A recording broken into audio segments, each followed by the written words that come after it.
Can you believe that this is a Super Nintendo game? Though it might make you a little bit dizzy, NCAA Basketball for the Super Nintendo is a really impressive game. This game came out years before the PlayStation and showed that the 3D feel was something within reach even on 16-bit consoles. And it's really not that bad, even though it is a little bit slow. In fact, the most incredible thing about this game is that it was released way back in 1992. I mean, 1992, think about that. So NCAA Basketball came out in October 1992 in North America. But actually, the game that it's based on, which is called Super Dunk Shot, came out in 1992. It was June 19th, 1992 in Japan. And that's pretty early for a game with like a full-fledged 3D engine. Now, this visual 3D effect is caused by something that we call Mode 7.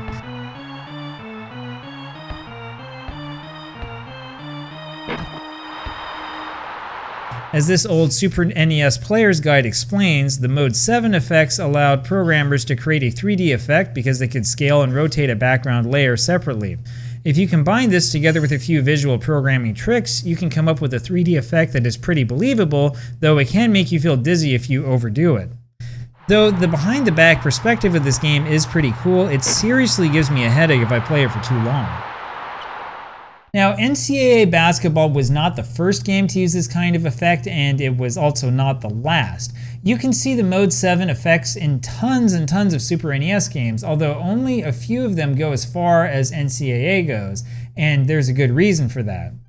So for example, when you go behind the foregrounds in games like Super Mario World or Super Castlevania, you are using the Mode 7 effect.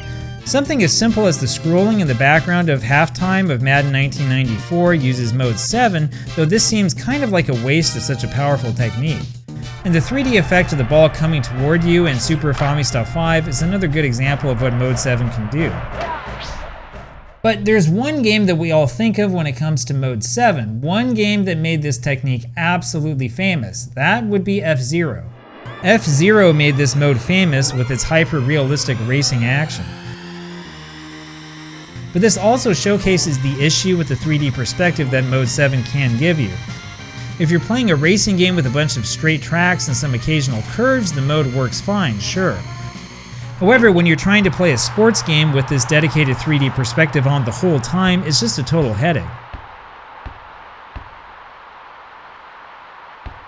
Now, the reason why this is a headache, the reason why I just can't stand playing this game is because it doesn't give you any real frame of reference. Everything keeps changing, it keeps turning around and around. It is really hard for you to figure out where you are in comparison with the other players or the basket or anything on the court or anything at all.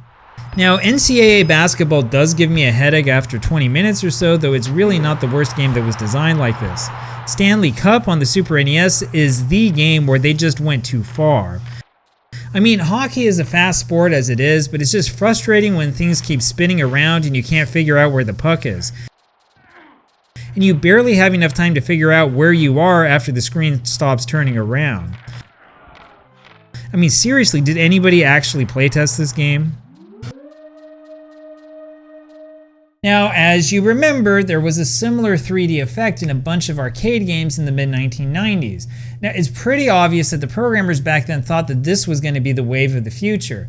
In hindsight, it's kind of strange that they thought that way. Run and Gun, for example, has a very similar behind-the-back feel to it.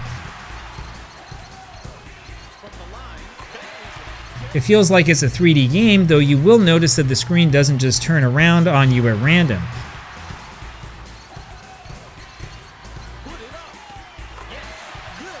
Your perspective is more or less the same whether you're on offense or defense. This means you can actually figure out where you are on the court. Now, if you compare Run and Gun directly with NCAA Basketball, you'll see what I'm talking about. Okay, here's a quick look at what Run and Gun is like. And here's NCAA Basketball. Of course, Run and Gun is faster and has better hardware, but that's not really my point. My point is that run and gun doesn't make you feel dizzy the way NCAA basketball does because the camera doesn't change angles like all the time.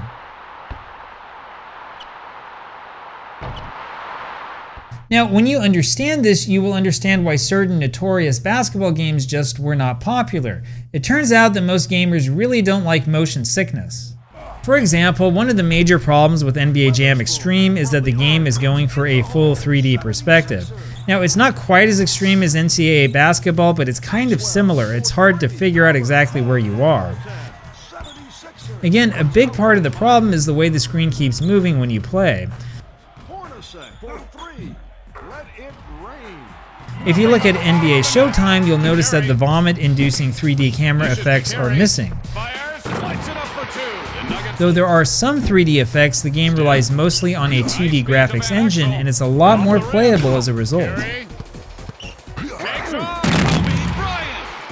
Now, the truth is that even most modern basketball games are like this. Now, this game I'm going to show you might not be that new, but it's one of the newer games I've done for this channel, so bear with me. NBA Street Volume 2 might look like a 3D game, but this is actually a 2D game with some light 3D effects. And it really has to be a 2D game. If the camera were moving all over the place, you would get lost really fast. Even games like NHL 2004 are basically 2D games at heart, despite some of those 3D graphical tricks. The reason is because effects in games like this will just make you sick after a while. Of course, that doesn't mean that the other companies didn't try to emulate this 100% 3D visual mode, and that gave us one of the worst basketball games I've ever played in my life. So for some reason, some idiot greenlit this awful game on the Sega Genesis. Since the Genesis doesn't actually have Mode 7, this game uses a software solution to try to emulate Mode 7. The result is a game that isn't just dizzying, but is also completely unplayable. And once again, we see that nobody was actually playtesting these games before selling them to unsuspecting kids and parents. Anyway, that gives you kind of an idea of what I think of that game. And yeah, we'll cover that game in more detail later on. NCAA basketball is not quite that bad, of course. In fact, when it came out, it was really, really popular, especially among the video game press. GamePro in particular absolutely loved this game.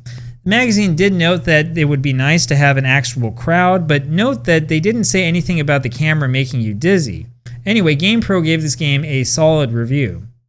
And yeah, I don't know, it's a kind of good game, I guess, but it's really not the sort of game you can just sit down and really focus on and play. I can stand it for maybe 20 minutes at a time, but after that, I really need to, go away and do something else. I mean, that camera movement, it makes me dizzy. I mean, when you watch basketball on television, you're basically watching a 2D version of the sport, right? I always hate it when the broadcasters go to stupid perspectives like this where I can't see what's happening. The nice thing about the 2D view is that you have some frames of reference and you can focus on the action instead of the way the camera is spinning. And the 3D fascination still isn't dead, by the way. So as you guys already know, there are certain film directors out there who are just totally fascinated with this concept of creating the illusion of action by moving the camera around over and over again and, trying to make it feel like you're there. I guess some people like it. I can't stand it. I don't know what's happening. I don't know who's who, and I feel like I want to go vomit, right? Just hold the camera still and let me see what's going on, right? Go back, watch, the famous scene from The Godfather at the restaurant, right? They use one camera angle, right? It's not, oh, we're going to do this, we're going to do that, and we're going to have a cut every 2 seconds. Anyway, there's one more thing to cover about this game, and you guys are going to like this part. It turns out that this game was called Super Dunk Shot when it was originally released in Japan, and the teams were all based on NBA teams with very similar names and logos that look extremely suspicious. So my game was between the Chicago Bulls and the Miami Beat, and this is just bizarre with these college cheerleaders. Now, let's look at those player names again. Jordan, Pippins, Granty, Carty. Anyway, this is exactly the same game with no changes at all. And I would show you a lot more of this, except I think I'm going to be sick. Anyway, there you have it. Now, personally, I really wish that they would have kept, the same copyright infringing team names and logos in the North American version. That would have been absolutely hilarious. Anyway, the game was a pretty good concept, and the programming actually is really cool. Unfortunately, though, the world that we live in is populated by human beings, and human beings don't do very well when you keep shaking the camera all over the place. This is a fun game to visit once in a while, but trust me, you don't want to live there.